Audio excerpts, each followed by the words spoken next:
नमस्ते दोस्तों, मैं रमेश मेहता। हमारी कहानी में आप सबका स्वागत है। आज मैं आप लोगों को एक बहुत बढ़िया कहानी सुनाने वाला हूँ, जो एक किसान की है और एक मेहनती लड़की की है। बहुत शानदार कहानी है दोस्तों। कहानी सुनने से हमारा नैतिक मूल्य बहुत मजबूत हो जाता है। पहले के ज़माने में दादा दादी कहानियाँ सुनाया करते थे, मगर आज के ज़माने में बहुत कम हो गया है और कहानी सुनना बहुत ज़रूरी है। वो सिर्फ मनोरंजन नहीं करता, मगर सारे नैतिक मूल्यों को समझाता है, अच्छे और बुरे की पहचान भी करवाता है। तो दोस्तों, कहानी की शुरुआत करते हैं। एक किसान था, अपनी ज़मीन पे बहुत आराम से खेती कर रहा था। खेती करने में बहुत उसे आनंद आता था। वो काफ़ी मेहनतू था। 5-6 साल में उसने इतना धन कमा लिया कि उसने बाजू वाला खेतर भी ले लिया। अभी खेतर तो ले लिया, काफ़ी बड़ा खेतर हो गया, मगर लेकिन ये इतना सारा काम वो कैसे करेगा। तो उसने एक अखबार में इश्तिहार दे दिया कि मुझे एक साथी चाहिए काम करने के लिए। अभी बहुत सारे लोगों ने उसके अंदर इंटरव्यू देने के लिए आ गए।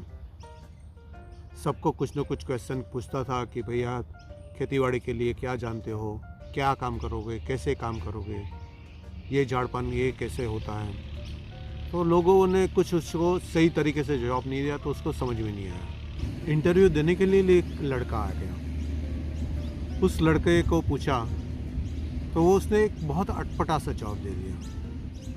उसने बोला कि मैं जब तूफान आएगा ना, तब मैं आराम से सो जाऊंगा। अभी इस अटपटे सवाल से तो उसको कुछ समझ में नहीं आया, मगर उसने उसको रख लिया।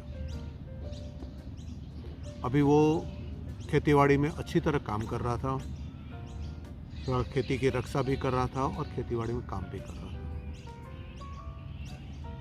अभी एक दिन तूफान आने वाला था। तो तूफान आया तो वो खेडूत दौड़ते दौड़ते आ गया। देखा, उसको ढूंढ रहा था वो लड़के को, मगर वो लड़का कहीं दिखाई नहीं दे रहा था। तो उसने देखा तो वो आराम से सो रहा है। अरे ये क्या पगला लड़का है, इतना तूफान आ रहा है और सो रहा है। उसको तो गाय को बांधनी चाहिए, भैंस को बांधनी चाहिए, फिर खेतीबाड़ी का ध्यान भी रखना चाहिए। वो तो कुछ नहीं कर रहा है, सो रहा है। बोला कि अभी उसको सोने दो, पहले मुझे संभालने दो। वो जाके देखा तो अभी किसान ने दौड़ के देखा तो गाय उसकी जगह पे सही जगह पे बंधी हुई थी, भैंस और बैल भी सही जगह पे बंधे हुए थे।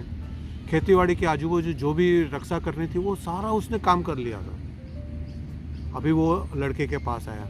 अरे तू तो बहुत होशियार है, तूने बहुत अच्छी तरह कर लिया।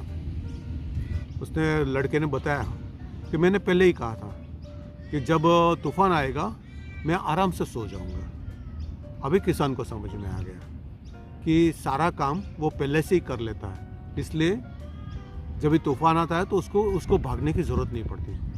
ज़्यादातर किसान तो यही करते हैं, जब भी तूफान आता है, जब भी काम आता है, तभी एकदम करने दौड़ देते हैं और फिर काम कुछ होता नहीं है। इसलिए हमारा जो भी काम है वो पहले से ही तैयार करके रखना। हमारी एग्ज़ाम के टाइम में हम पढ़ने जाए तो हमें पढ़ाई इतनी नहीं पक्की हो जाएगी। अगर रेगुलरली हम पढ़ते जाएंगे तो हमारी पढ़ाई बहुत अच्छी हो जाएगी, और एग्ज़ाम के टाइम में थोड़ा भी पढ़ लोगे ना तो भी आराम से आप अच्छे से अच्छे मार्क में पास हो जाओगे, क्योंकि तुमने पहले से तैयारी की है। खेतीबाड़ी में भी ऐसे ही होता है कि आप रेगुलर काम करते रहो और अच्छी तरह काम करते रहो, तो तूफान आएगा तो उस टाइम पे भागना नहीं पड़ेगा। दोस्तों, ये एक अपने को सीख देती है। दोस्तों, ये कहानी अच्छी लगी तो आप इसको शेयर कीजिए, इसको लाइक कीजिए और इसको सब्सक्राइब भी कीजिए। शेयर करके सामने वाले दोस्तों को भी बताइए कि इसको आप सब्सक्राइब भी करो और लाइक भी करो। फिर कहानी लेके आऊँगा, तब तक के लिए धन्यवाद। जय श्री राम, जय हनुमान और भारत माता की जय।